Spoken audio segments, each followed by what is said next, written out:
నమస్తే, welcome to స్వతంత్ర. నేను మురళి. ముందుగా హెడ్లైన్స్ చూద్దాం. కూటమి మేనిఫెస్టో అంతా మోసం, మోదీ ఫోటో పెట్టొద్దని ఫోన్లు వచ్చాయన్న జగన్.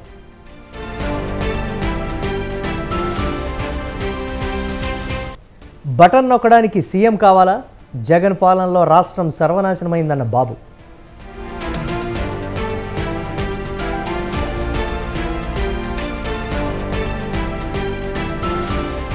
అరచేతిలో వైకుంఠం చూపించారు. కూటమి మేనిఫెస్టోపై పేర్ని నాని విమర్శలు.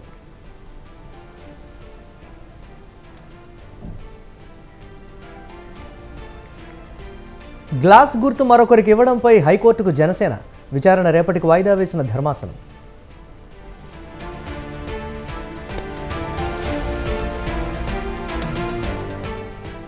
ఫైనల్స్లో బీజేపీని ఓడిస్తాం, రాజ్యాంగాన్ని రద్దు చేసే కుట్ర జరుగుతోందన్న రేవంత్ రెడ్డి.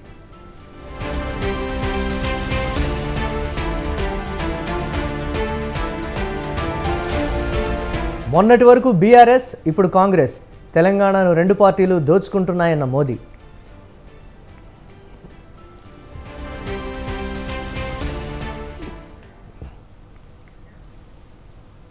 దేశంలో మొదటి నుంచి కాంగ్రెస్ పార్టీ భారత రాజ్యాంగానికి వ్యతిరేకంగా ఉందని విమర్శించారు ప్రధాని మోదీ.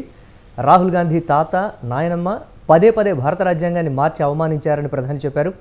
దేశంలో కాంగ్రెస్ ప్రభుత్వం నిలబడటం కోసం ఎమర్జెన్సీ విధించిన చరిత్ర ఆ పార్టీకే ఉందని మండిపడ్డారు. మతపరమైన రిజర్వేషన్లు ఉండొద్దని అంబేద్కర్ రాజ్యాంగంలో చెప్పారు. కానీ కాంగ్రెస్ ప్రభుత్వం దొంగదారిలో ముస్లిం రిజర్వేషన్లు ఇచ్చేందుకు ప్రయత్నిస్తోందని అన్నారు. కానీ బీజేపీ ప్రభుత్వానికి భారత రాజ్యాంగం ధర్మగ్రంథమని, తాను గుజరాత్ సీఎంగా ఉన్నప్పుడు రాజ్యాంగాన్ని అంబారీపై ఊరేగించానని ప్రధాని మోదీ గుర్తు చేశారు. कांग्रेस पार्टी को जन्म से ही ये हमारे संविधान के प्रति नफरत है। जो संविधान बाबा साहब अम्बेडकर ने दिया था, हमारी संस्कृति, हमारी परंपरा का चित्र है इस पर, और हमारे संविधान की, भारत की महान सांस्कृतिक विरासत के साथ उसको कड़ी रूप से जोड़ने का एक अद्भुत प्रयास था।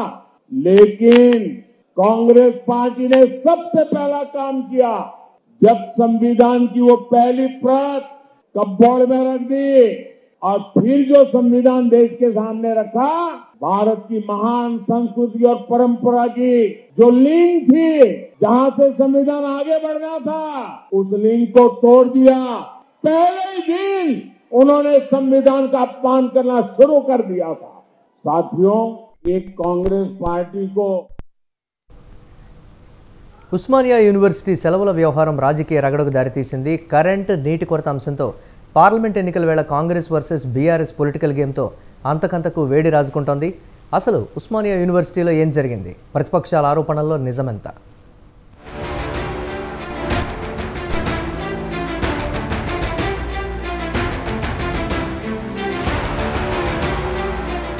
తెలంగాణలో Congress versus BRS episode continue అవుతోంది. పార్లమెంట్ ఎన్నికల వేళ ఈ వేడి సమ్మర్ను మించి హీట్ పుట్టిస్తోంది. ఇక అధికారం హోదా నుంచి ప్రతిపక్ష స్థాయికి పడిపోయిన గులాబీ శ్రేణులు ఎన్నికల వేళ రేవంత్ ఎక్కడ దొరుకుతారా అని కాచుకుని కూర్చున్నారు.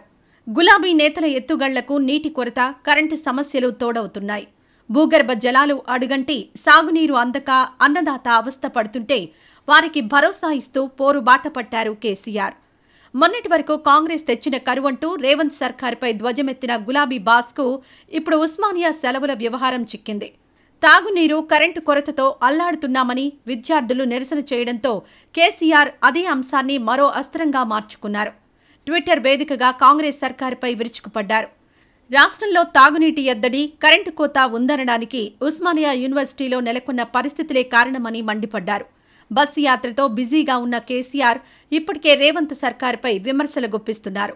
తమ 10 ఏళ్ల పాలనలో కరెంటు కష్టాలు లేవని, తాగు, సాగునీరు అందించామని, కాంగ్రెస్ వచ్చి 5 నెలలైనా కాకుండానే కరెంటు కష్టాలు, కరువు తాండవం చేస్తున్నాయని దుమ్మెత్తిపోస్తున్నారు.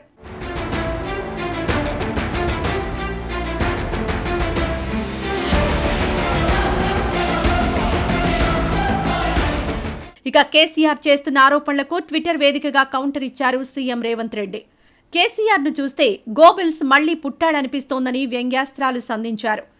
మొన్న సూర్యాపేటలో, నిన్న మహబూబ్ నగర్లో, ఇవాళ ఉస్మానియా యూనివర్సిటీకి సంబంధించి తప్పుడు ప్రచారాన్ని ప్రజల్లోకి తీసుకెళ్లడానికి సాయశక్తులా ప్రయత్నిస్తున్నారని ధ్వజమెత్తారు. కేసీఆర్ ముఖ్యమంత్రిగా ఉన్న 2023 మేలో కూడా యూనివర్సిటీ చీఫ్ వార్డెన్ వేసవి సెలవులకు సంబంధించి నెల రోజుల పాటు హాస్టళ్లు, మెస్లు మూసివేయడం గురించి ఇలాంటి నోటీసునే జారీ చేశారని, అందులో కూడా విద్యుత్, నీటి కొరతల గురించి ప్రస్తావించారని తెలిపారు. కాంగ్రెస్ వచ్చాకే యూనివర్సిటీ మూసేస్తున్నట్టు దిక్కుమాలిన దివాళా కోరు ప్రచారం చేయడం కేసీఆర్ దిగజారుడితనానికి పరాకాష్ట అని మండిపడ్డారు. అలాగే విద్యార్థి సంఘాల నేత ఎమ్మెల్సీ బల్మూరి కూడా కేసీఆర్ ఆరోపణలపై ఫైర్ అయ్యారు. విద్యార్థులకు ఎలాంటి ఇబ్బందులు లేవని తెలిపిన బల్మూరి బీఆర్ఎస్ నేతలకు సవాలు విసిరారు. వర్సిటీలో 2 రోజుల పాటు బస చేసి వారికి అందుతున్న సౌకర్యాల గురించి తెలుసుకుని మాట్లాడాలని మండిపడ్డారు.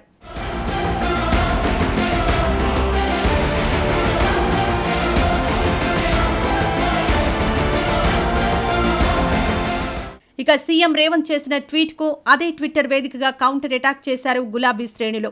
గుంపు మేస్త్రి గోబెల్స్ గురించి మాట్లాడడం దెయ్యాలు వేదాలు వల్లించినట్లుందని విమర్శించారు. ముఖ్యమంత్రి పదవిలో ఉండి ఒక సోషల్ మీడియా ట్రోలర్ లాగా ఫేక్ సర్క్యులర్ పోస్ట్ చేయడానికి కొంచెమైనా సిగ్గుండాలంటూ తీవ్రస్థాయిలో నిప్పులు చెరిగారు. విద్యార్థులకు కనీసం నీళ్లు, కరెంట్ ఇవ్వడం చేతకాని దద్దమ్మ అంటూ రాసుకొచ్చారు. నీ ఫేక్ ముచ్చట్లు ఓయూలో నీళ్లు, కరెంటు కోసం ధర్నా చేస్తున్న విద్యార్థులకు చెప్పు, నిన్ను ఉరికిస్తారంటూ సెటరికల్ కామెంట్స్ చేశారు.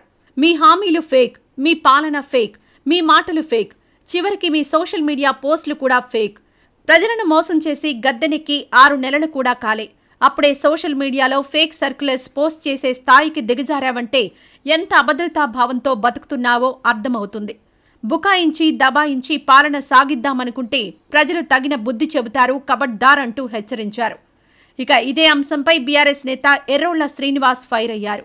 కేసీఆర్ స్పందించగానే కరెంటు, నీళ్లు ఉన్నాయంటూ చీఫ్ వార్డెన్కు నోటీసులు ఇచ్చారని ఆగ్రహం వ్యక్తం చేశారు. అలాగే భట్టి స్టేట్మెంట్పై కూడా విమర్శించారు. చిన్న అధికారిని బలి చేసి చేతులు దులుపుకొని రాక్షస ఆనందం పొందుతామంటే చూస్తూ ఊరుకోమని వార్నింగ్ ఇచ్చారు. నిన్న మధ్యాహ్నం 2 గంటలకు వచ్చినటువంటి సర్క్యులర్ ఏంటిది? కరెంటు, నీళ్ల కొరత ఉండడం వల్ల విద్యార్థులను వెకేట్ చేయాలి, హాలిడేస్ ఇస్తున్నాం. ఎప్పటి నుంచి? మే 1 నుంచి మే 31 వరకు. వెంటనే గౌరవ మాజీ ముఖ్యమంత్రి మా నాయకుడు కేసీఆర్ గారు స్పందించిన వెంటనే కరెంట్ ఉన్నాయి, నీళ్లు ఉన్నాయి, ఇది అంత అబద్ధమే అని చెప్పేసి ఆ చీఫ్ వార్డెన్ కు షోకాజ్ నోటీస్ ఇస్తారు. ఆయనను మీరు బదనాం చేస్తారు. ఈ మాట ఇట్లా వదిలేస్తే మా బట్టి విక్రమార్క గారు కరెంట్ ఉన్నాయి, నీళ్లు ఉన్నాయి సరిపడా అని ఈయన ఒక స్టేట్మెంట్ ఇస్తారు. అసలు ఈ మూడిట్లలో ఏది నమ్మాలి? ఇలా చీఫ్ వార్డెన్ కి షోకాజ్ నోటీసులు ఇచ్చి చేతులు దులుపుకోమంటే కుదరదు. చీఫ్ వార్డెన్ మీద వీసీ, రిజిస్టర్ వీసీలు ఉంటారు. వీసీల మీద education principal secretary, higher education secretary ఉంటారు.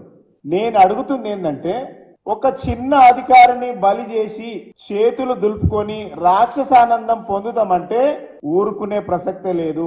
ఇక ఉస్మానియా చీఫ్ వార్డెన్ ఇచ్చిన నోటీస్తోనే ఈ రాజకీయ దుమారం చెలరేగింది. ఉస్మానియాలో కరెంటు కోతలు, నీటి ఎద్దడి ఎదురవుతోందని, దయచేసి హాస్టల్స్ ఖాళీ చేసేయండంటూ ఓయూ చీఫ్ వార్డెన్ విద్యార్థులకు నోటీసులు ఇచ్చారు. దీంతో వర్సిటీ స్టూడెంట్స్ అంతా ధర్నాకు దిగారు. తాము కాంపిటేటివ్ ఎగ్జామ్స్ కు ప్రిపేర్ అవుతున్నామని, తమను ప్రభుత్వం పట్టించుకోవాలంటూ పెద్ద ఎత్తున నిరసన తెలిపారు. దీంతో దిగొచ్చిన ప్రభుత్వం వార్డెన్కు నోటీసులు జారీ చేసింది. విద్యార్థులు ఎక్కడకు వెళ్లనక్కర్లేదని ప్రభుత్వం తేల్చి చెప్పింది. దీనిపై స్పందించిన డిప్యూటీ సీఎం అసలు రాష్ట్రంలో కరెంటు కోతలు లేవని తెలిపారు. వాస్తవాలు ధృవీకరించుకోకుండా తప్పుడు ప్రకటన చేసినందుకు వార్డెన్కు షోకాజ్ నోటీసులు ఇచ్చినట్టు చెప్పుకొచ్చారు. ఉస్మానియా యూనివర్సిటీకి సంబంధించి అక్కడ ఉన్నటువంటి విద్యార్థులందరికీ నేను ప్రత్యేకంగా విజ్ఞప్తి చేస్తా ఉన్నాను. రాష్ట్ర ప్రభుత్వం ఈ రాష్ట్రంలో నిరుద్యోగ యువకులందరి కోసం ఉద్యోగాల నిమిత్తం చాలా నోటిఫికేషన్స్ ఇచ్చాం. పబ్లిక్ సర్వీస్ కమిషన్ సంబంధించి కూడా ప్రక్షాళన చేసి జాబ్ క్యాలెండర్ ప్రకటించాం. మీరందరూ కూడా చదువుకొని అటువంటి పరీక్షలకు భారీ ఎత్తున కసరత్తు చేస్తూ ప్రిపేర్ కావడానికి ఉస్మానియా యూనివర్సిటీకి సంబంధించిన ప్రాంగణం ఉపయోగపడుతుందని చెప్పి మమ్మల్ని ఎలో చేయాలని చెప్పి కొద్దిమంది విద్యార్థులు నాకు రిప్రజెంట్ చేశారు. వారందరికి కూడా నేను ఒకటే తెలియజేస్తున్నాం, మేము ఎవ్వరూ కూడా ప్రభుత్వం తరఫున యూనివర్సిటీల్లో ఇచ్చేటువంటి కరెంటును కానీ నీళ్లను కానీ కట్ చేసేటువంటి పరిస్థితి మేము చేయం. ఏ యూనివర్సిటీని కూడా ఖాళీ చేయించాలనే ఆలోచన ప్రభుత్వానికి లేదు. ఖాళీ చేయించు, మీరంతా బాగా చదువుకోవాలి, ప్రిపేర్ కావాలి. మీ భవిష్యత్తే మా భవిష్యత్తుగా, ఈ ప్రభుత్వ భవిష్యత్తుగా ఆలోచన చేస్తాం. నిరుద్యోగ యువకులందరూ కూడా బాగా చదువుకోవాలి. మరి ఉస్మానియాలో కరెంటు కష్టాలు, నీళ్ల కొరత ఉందని చెబుతున్న బీఆర్ఎస్ ఆరోపణలు నిజమా? లేదంటే విద్యార్థులకు ఎలాంటి ఇబ్బందులు లేవని కాంగ్రెస్ నేతలు చెబుతున్న మాటలు వాస్తవమా? ఇవే ప్రశ్నలు ప్రస్తుతం పొలిటికల్ వర్గాల్లోనే కాదు, ఇటు రాష్ట్ర ప్రజల్లోనూ చర్చకు దారితీశాయి.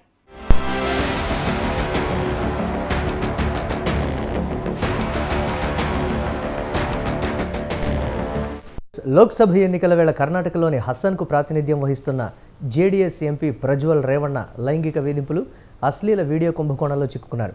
ఇది కర్ణాటకలో పెద్ద రాజకీయ దుమారం లేపింది. ప్రజ్వల్ రేవణ్ణ జేడీఎస్ అధినేత, మాజీ ప్రధాని హెచ్డి దేవగౌడ మనవడే. దేవగౌడ పెద్ద కుమారుడు రేవణ్ణ కొడుకు ప్రజ్వల్. లైంగిక వేధింపులు, అశ్లీల వీడియో స్కామ్ వెలుగులోకి రావడంతో కర్ణాటక కాంగ్రెస్ ప్రభుత్వం సిటీ ఏర్పాటు చేసి దర్యాప్తుకు ఆదేశించింది. ఎందరో మహిళా ప్రభుత్వ ఉద్యోగులు, వారి ఇంటి పని మనుషులు లైంగిక వేధింపులకు గురైనట్లు చెప్తున్నారు. ప్రస్తుతం కర్ణాటకలో ఇదే హాట్ టాపిక్.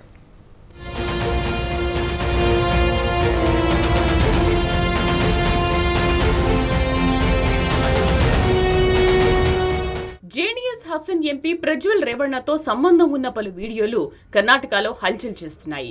లైంగిక వేధింపులు, రేప్, అశ్లీల వీడియోల స్కామ్లో ప్రజ్వల్ పూర్తిగా ఇరుక్కుపోయాడు.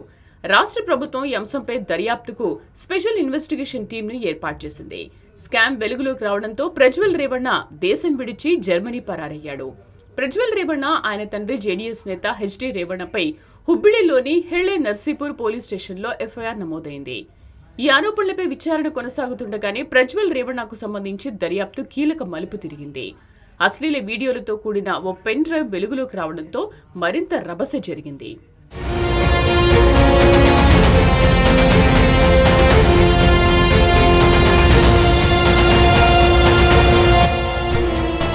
జేడీఎస్ నాయకుడు, మాజీ ముఖ్యమంత్రి కుమారస్వామి వెంటనే ప్రజ్వల్ను జేడీఎస్ పార్టీ నుంచి సస్పెండ్ చేస్తున్నట్లు ప్రకటించారు. ఆ కుటుంబంతో తమకు సంబంధం లేదని, విభేదాల కారణంగా అన్న రేవణ్ణతో ఎప్పుడో తెగదెంపులు చేసుకున్నట్లు కుమారస్వామి ప్రకటించారు. వారంతా ప్రస్తుతం హసన్లో ఉంటున్నారని, ఎవరి వ్యాపారాలు వారివేనని కుమారస్వామి తెలిపారు.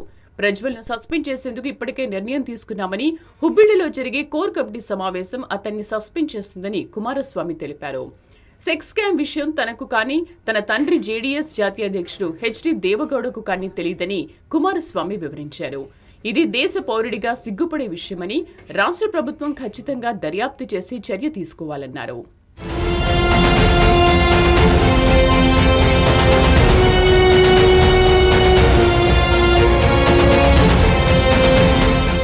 అశ్లీల వీడియోలతో నిండిన పెన్ డ్రైవ్ బయటపడిందని, హసన్ జిల్లాలో అశ్లీల వీడియో క్లిప్పులు చక్కర్లు కొడుతున్నాయని కాంగ్రెస్ పార్టీ పేర్కొంది. ఎంపీ, ఎన్డీఏ అభ్యర్థి ప్రజ్వల్ రేవణ్ణ వేలాది మంది మహిళలపై లైంగిక వేధింపులకు పాల్పడ్డారని, వారి అభ్యంతరకరమైన వీడియోలను రికార్డ్ చేశారని కాంగ్రెస్ పార్టీ ఆరోపించింది. ప్రజ్వల్ భాగోతం 2023 డిసెంబర్లోనే వెలుగులోకి వచ్చిందని కాంగ్రెస్ నాయకుడు పవన్ ఖేరా ఆరోపించారు. 2023 డిసెంబర్ 8న బీజేపీ రాష్ట్ర అధ్యక్షుడికి బీజేపీ నేత దేవరాజ్ గౌడ రాసిన లేఖలో ప్రజ్వల్ అశ్లీల వీడియోలతో కూడిన పెన్ డ్రైవ్ ఉనికిని ప్రస్తావించారని పేర్కొన్నారు. అయినా బీజేపీ జేడీఎస్తో ఎందుకు పొత్తు పెట్టుకుందని ప్రశ్నించారు. ఆ అంశంపై బీజేపీ నాయకత్వం, ప్రధాని ఎందుకు స్పందించలేదని కాంగ్రెస్ నేత పవన్ ఖేరా ప్రశ్నించారు. ప్రజ్వల్కు ఎవరు సహకరించారని నిలదీశారు. ఆ లేఖ ప్రతిని సోషల్ మీడియా ఎక్స్లో పేర్కొన్నారు.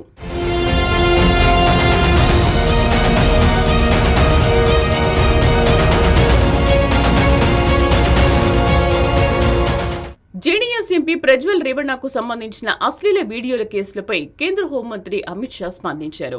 ప్రజ్వల్ రేవణ్ణపై కాంగ్రెస్ ప్రభుత్వం ఎందుకు ఉదాసీనత వ్యవహరించిందో చెప్పాలని అమిత్ షా నిలదీశారు. అది పూర్తిగా రాష్ట్రానికి సంబంధించిన శాంతి భద్రతల సమస్య కాబట్టి తాము స్పందించకూడదన్నారు. దీనిపై బీజేపీ భాగస్వామి పార్టీ అయిన జేడీఎస్ కూడా దర్యాప్తునకు డిమాండ్ చేసిందన్నారు. కర్ణాటక కాంగ్రెస్ ప్రభుత్వం ఈ అంశంపై వెంటనే చర్యలు తీసుకోవాలని కేంద్ర హోంమంత్రి స్పష్టం చేశారు.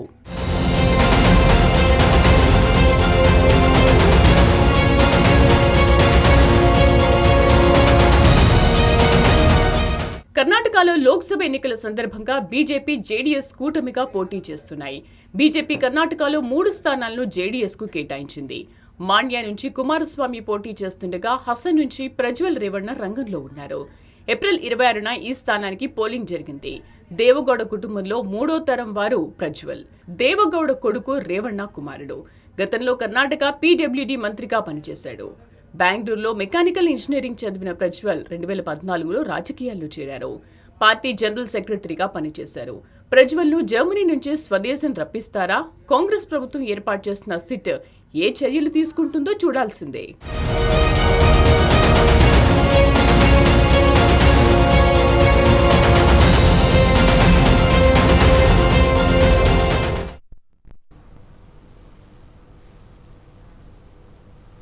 భారతదేశానికి సమగ్రమైన జాతీయ పోలీసు దళం ఏర్పాటు అవసరం ఉందా? ఈ మధ్య పలు రాష్ట్రాల్లో పోలీసులకు కేంద్ర బలగాలకు మధ్య తరచూ ఘర్షణలు జరుగుతూ ఉండడంతో ఇది చర్చనీయాంశమైంది. ముఖ్యంగా ప్రతిపక్ష పార్టీలు అధికారంలో ఉన్న రాష్ట్రాల్లో పోలీసు బలగాలకు కేంద్ర ఎన్ఫోర్స్మెంట్ ఏజెన్సీలకు మధ్య విభేదాలు తలెత్తుతున్నాయి. పరస్పరం నమ్మకం, విశ్వాసం లోపించింది. ఇది దేశ భద్రతకు మంచిది కాదని భద్రతా నిపుణులు పేర్కొంటున్నారు. జాతీయ పోలీసు దళం స్వతంత్ర ప్రతిపత్తితో నిష్పక్షపాతంగా వ్యవహరించేదిగా ఉండాలని నిపుణులు ఆకాంక్షిస్తున్నారు.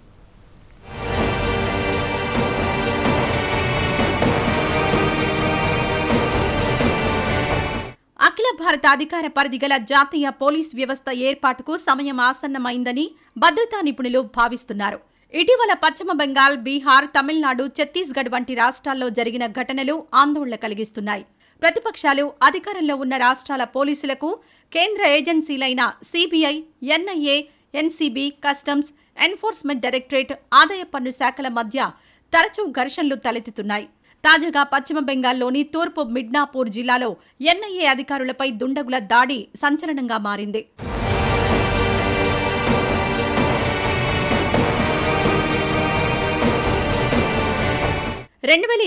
డిసెంబర్లో బెంగాల్లో భూపతి నగర్లో పేలుడు జరిగింది. 3 చనిపోయారు. ఆ కేసు దర్యాప్తు చేస్తున్న ఎన్ఐఏ బృందం 2 అనుమానితులను అరెస్ట్ చేయడంపై వివాదం చెలరేగింది. స్థానికుల మూక ఆ అరెస్టులను అడ్డుకుంది. ఎన్ఐఏ బృందంపై దాడి చేశారు. ఎన్ఐఏ వాహనాలు ధ్వంసం చేసి 2 అధికారులను గాయపరిచారు. పశ్చిమ బెంగాల్లోని 24వ పరగణాల జిల్లాలోని సందేశ్ ఖలీలో 2024 జనవరి 5న జరిగిన ఘటన దేశవ్యాప్తంగా సంచలనం కలిగించింది. సందేశ్ ఖలీలో ఎన్ఫోర్స్మెంట్ డైరెక్టరేట్ అధికారులపై దాడి జరిగింది. ఆ కేసు పశ్చిమ బెంగాల్ పోలీసుల నుండి సిబిఐకి బదిలీ చేయడానికి కలకత్తా హైకోర్టు జోక్యం చేసుకోవాల్సి వచ్చింది. దాడికి సంబంధించి ఫిబ్రవరి 29న పశ్చిమ బెంగాల్ పోలీసులు అరెస్ట్ చేసిన టీఎంసీ నేత షాజహాన్ షేక్ను కేంద్ర ఏజెన్సీ కస్టడీకి అప్పగించాలని కోర్టు ఆదేశించింది.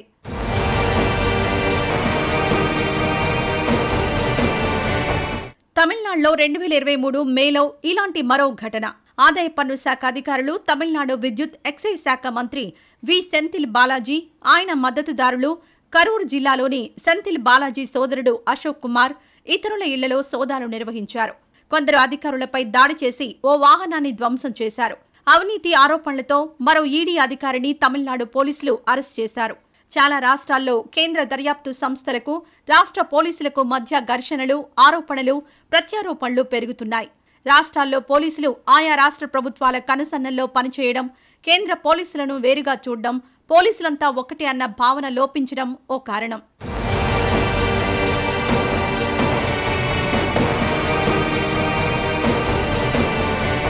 కేరళ గోల్డ్ స్మగ్లింగ్ కేసు ఓ సంచలనం.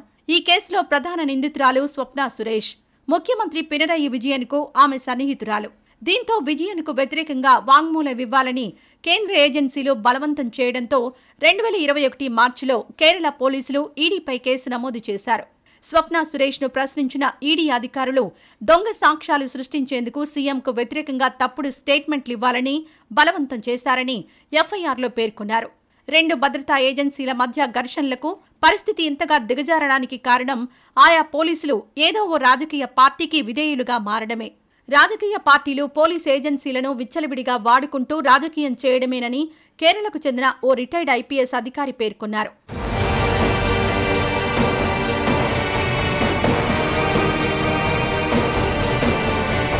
ఢిల్లీలో పరిస్థితి మరో రకం. ఇక్కడ అధికారంలో రాష్ట్ర ప్రభుత్వం ఉన్న పోలీసు యంత్రాంగం కేంద్ర హోంశాఖ పరిధిలో ఉంటుంది. శాంతి భద్రతల పరిస్థితి చక్కదిద్దాల్సిన బాధ్యత రాష్ట్ర ప్రభుత్వానిదే అయినా పోలీసులు వారి పరిధిలో ఉండరు. దీంతో ఈ అంశంపై కేంద్ర రాష్ట్ర ప్రభుత్వాల మధ్య నిరంతర ఘర్షణ తప్పడం లేదు.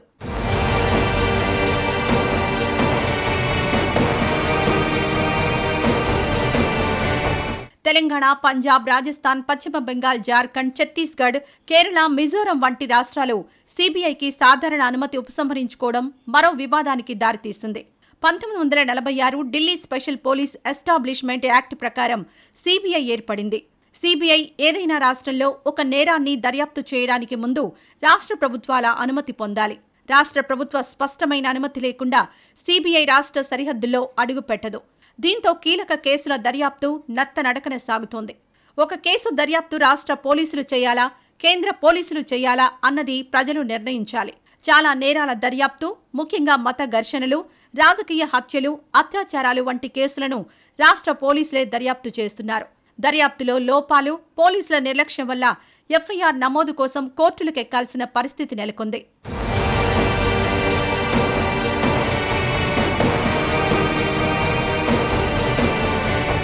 కేంద్ర ఎన్ఫోర్స్మెంట్ ఏజెన్సీలు, రాష్ట్ర పోలీసుల మధ్య అనవసరమైన విభేదాలను శాశ్వతంగా పరిష్కరించడానికి జాతీయ పోలీస్, జాతీయ జైళ్ల అథారిటీ ఏర్పాటు అనే 2 సమస్యలను మోదీ ప్రభుత్వం పరిష్కరించాల్సి ఉంది. అవసరమైతే రాజ్యాంగ సవరణ ద్వారా జాతీయ పోలీస్ వ్యవస్థను ఏర్పాటు చేయాలి. అయితే రాజకీయ జోక్యం లేకుండా జాతీయ పోలీసు వ్యవస్థ స్వతంత్ర ప్రతిపత్తి గల సంస్థగా వ్యవహరించాల్సి ఉంటుంది. అలాంటి ఆదర్శవంతమైన పోలీసు వ్యవస్థ సాధ్యమా ఆలోచించాలి.